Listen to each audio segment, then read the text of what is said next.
What's up, guys? It's Dakota, and it's been a while since I posted a video, and with a lot of things happening in the Magic community in terms of social things and just competitive Magic, standard, modern, all these new things coming out, with Modern Horizons on the horizon, haha, funny, we're going to be going over like the spoilers and cards that I think we'll more than likely see play in Modern, as Modern Horizons is a Eternal format only set, skipping standard entirely, which is something new that Wizards hasn't really done. They've done it for Legacy and Vintage being the Commander products, and even like the Eternal Master sets and things like that, with I believe some Modern Legal cards, but more with the other Eternal formats in mind. But we're not going to be talking about that stuff today. We're going to be going over the Challenger decks and the contents of them for 2019. There was 4 decks that were announced, MSRP of $29.99, and they're available on April 12th. So we gotta wait probably about 3 weeks, a little over 3 weeks before these are available. So basically, what I'm gonna do in this video is like I'm gonna kind of break down like what the deck is, like what's in it, show you guys what's in it, and discuss whether it, in terms of competitive viability and how good it is in the meta and things like that. So without any more introduction and things like that, I'll link the article in the description of the video if you want to read the comments by Donald Smith, and even really read into what's with the decks and everything and their thought process of printing the deck. So like the very first one, United Assault, which is the mono white deck. In standard right now, a lot of people are playing like mono white but splashing like red or blue. This is just straight mono white. You're not going to get any dual lands or anything like that. It just comes with 21 planes. The big additions to this deck and cards that are like super popular that people would want to get is like the History of Benalias and even the Legion's Landings and Conclave Tribunals, along mainly saying that like the creatures except for the Benalish Marshal are all commons and uncommons that have been heavily opened from the sets they're in, so finding those cards will be pretty easy. The Benalish Marshal, I believe, is still like a few dollars, so maybe that one would be a little tough and a little bit more expensive to build the deck on your own. But aside from that, like the Legion's Landings and the History of Benalias are like the highlight cards, or the things that you want to look at, or the things you'll be looking at if you choose to pick up this deck. As far as being competitive and right out of the box, which is the intent of the design of these decks, is to be competitive right out of the box with little to no upgrades. This deck is essentially probably as competitive for just mono white as you can get. There might be some random other like white creatures. You might want to tune the numbers of the creatures, and that's totally up to you when you decide to purchase this deck. But as far as like upgrades that you could do for this deck, you would probably leaning more towards either playing the blue splash or red splash in the deck, and changing up the sideboard, and obviously the land count to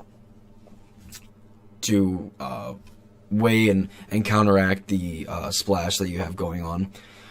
In terms of if this deck would actually be good out of the box, or how competitive it would be in like in a general sense, I'd say this deck is very good. Aggro decks are very powerful, and like the other deck that they have printed with the Challenger decks, this is probably maybe more of the consistent one. Maybe not, well, I shouldn't say quite as explosive, because Pride of Conquerors can just have you win the game at some points.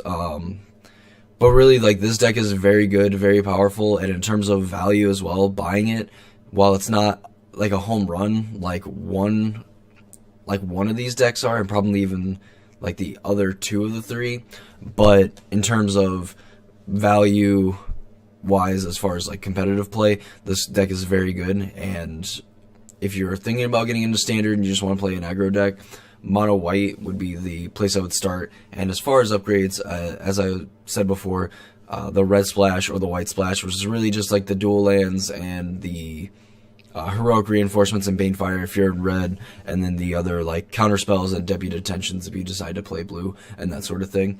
But yeah, that's That's my take on the mono white. Again, if you want to read like the description of any of this or whatever cards that they might have put in or didn't put in or anything like that, feel free to click on the link in the description of the video. The next one, mono red, lightning aggro. The cards that you're looking at, more than likely when you pick up the deck: Lava Coils, Banefires, Rekindling Phoenix, still a $20 card. Runaway Steamkins, very powerful card. Wizard's Lightning, excuse me, and then obviously your just burn spells and Experimental Frenzy. Between the two monocolored decks, if you're just looking for straight value, like you want to try to make money off of buying the decks and reselling them, things like that, I believe just at face value, this is the deck that you'd want to go with. I believe Experimental Frenzies are still worth a little bit of money. Rekindling Phoenixes are like $20. Goblin Chain Whirlers, 4 of them in the deck. Even at like $2-3 a piece, that's still, you know, your money back what you paid for it between the Chain Whirler and the Rekindling Phoenix. Runaway Steamkins, few dollars. Lava Coil is just forever going to be playable in standard as long as they're standard legal. Banefire, a few dollars, like still very powerful card and a necessity when playing these decks. As far as like upgrades and competitive viability, this is another deck that I think is very competitive. Maybe tweaking some of the lands, because I think 22 lands is too many, and you definitely want to be playing all these like red 1-drop and 2-drop creatures, and even like the Chain Whirler and Rekindling Phoenix. The things that I would look for in changing would be if you have like just another 1 or 2 Rekindling Phoenix laying around, playing 1 or 2 more of them, and then you can sacrifice maybe like 1, maybe 2 lands, go down to 20 mountains and play the deck. As far as like playing any splashes in the mono red deck,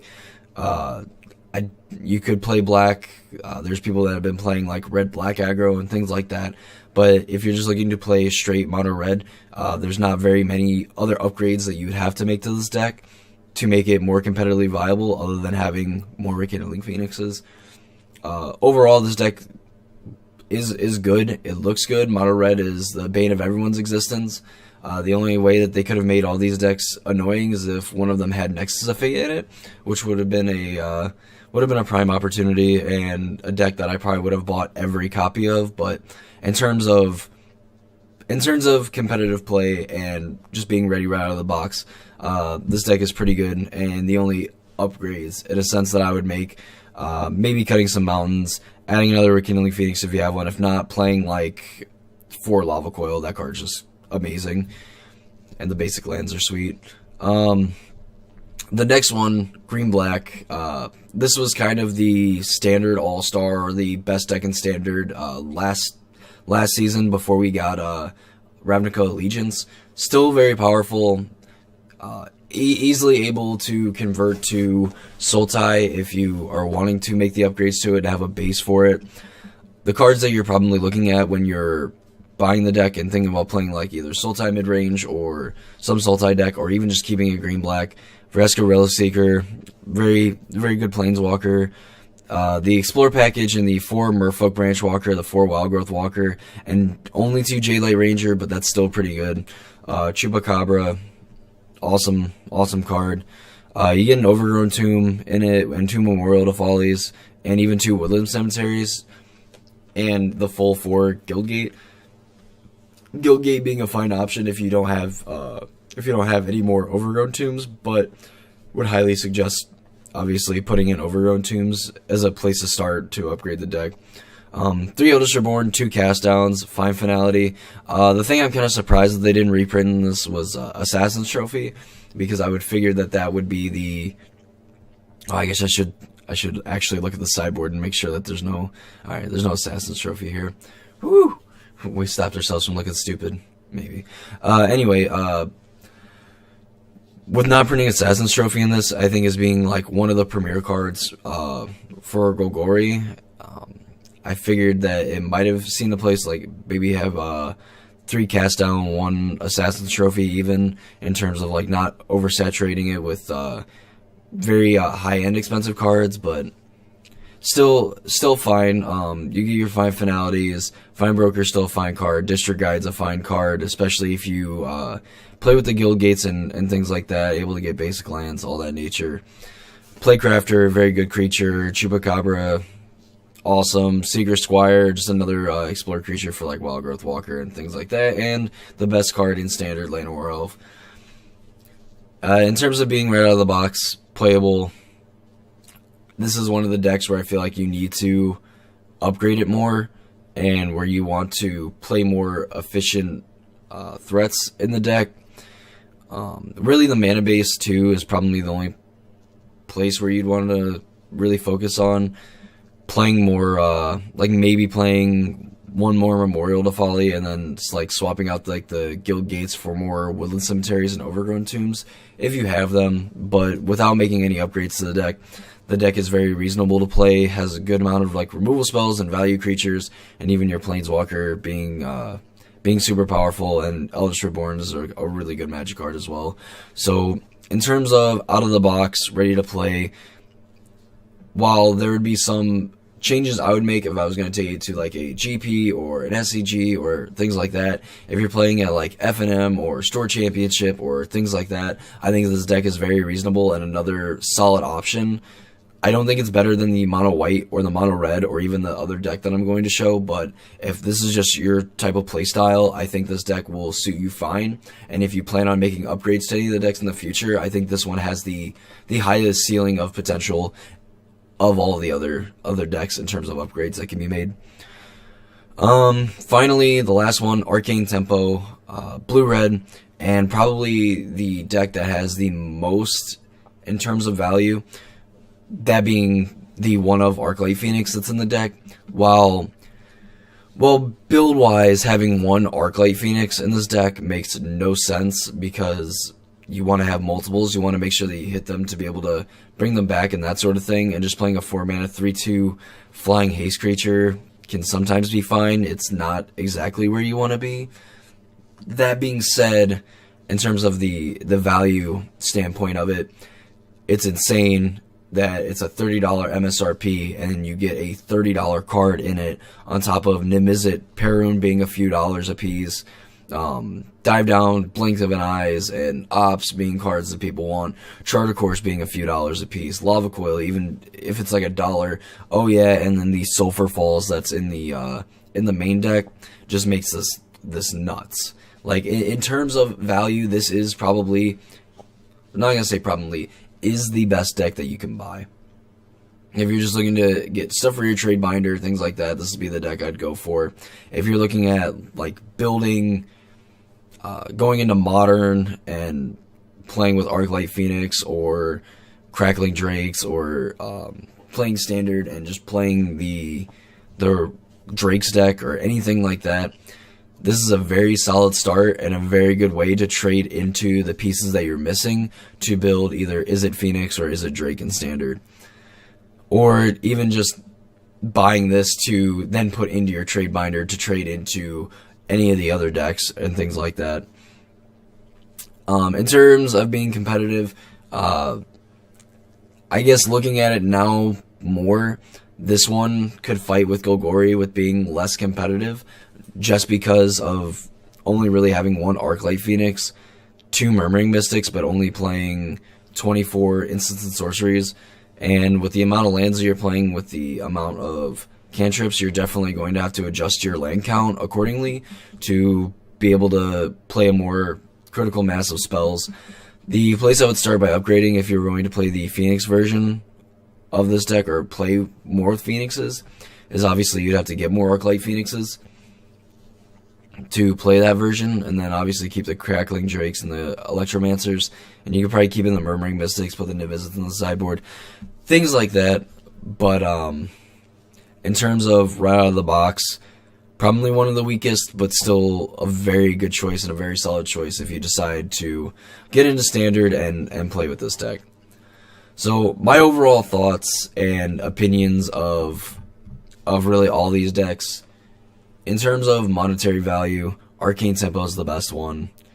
In terms of decks that could have the highest ceiling, I'll give it to Green Black, just because you while you're gonna have to put the money into it to get the Hydroid Races and the other shock lands and things like that, it's still a very good deck with a very high ceiling that makes it more than likely one of, if not the best deck in Standard. Again, that's with all the upgrading that you have to do with the deck and things like that, but you know that there's definitely room for improvement in all these decks, but if you're looking to build into the best deck, green-black's probably the best place to start. And as far as being like minimal upgrades, best deck to play where you could just honestly just cheese people out of the game, it's probably a tie between mono red and mono white. Mono white being a way that you could just win the game by playing out your bunch of 2/1s, 1/2s, and 2/1s, all that good stuff, and being able to play like the little bit of removal that you have, and then the History of Benalia's plus Pride of Conquerors. Very good, very powerful, very, very, very strong. Can easily just steal games by doing your aggro thing, and then your opponent's at 8, you have like 4 creatures in play, you have the City's Blessing, just attack, hit them, either decimate their board in combat, or just kill them with Pride of Conquerors. And then mono red, you have 12 burn spells in your deck, plus Banefire. If you flood out, you're more than likely going to kill them, as long as you're doing your best impression of a super aggressive mono red deck. And that's gonna wrap up my analysis, breakdown, and things to look for in these challenger decks for 2019. Overall, these decks look super powerful and are on par with the decks that we got, I believe it was last year, with all the Hour Devastation, Amonkhet block stuff, the Kaladesh block things. All very good, all very powerful, all very solid options, and all with the ability to be upgraded, and have the potential to be very powerful decks to take to your FNM or even bigger events like the Star City Games events, Grand Prix, qualifiers, things like that. All very solid options. But that's going to be it for me. Be on the lookout for the Modern Horizon stuff coming out hopefully here soon, that we get more stuff. They spoiled 2 cards, and I'm actually going to go over one of the 2 cards that were spoiled very recently in a video here soon, as well as keeping an eye on Standard and Modern, of course, being one of my favorite formats and that sort of thing. But that's going to be it for me. I hope you guys enjoyed the video. I hope it was very helpful. Leave a like if you're going to pick up one of these decks, and I'll see you guys in the next video.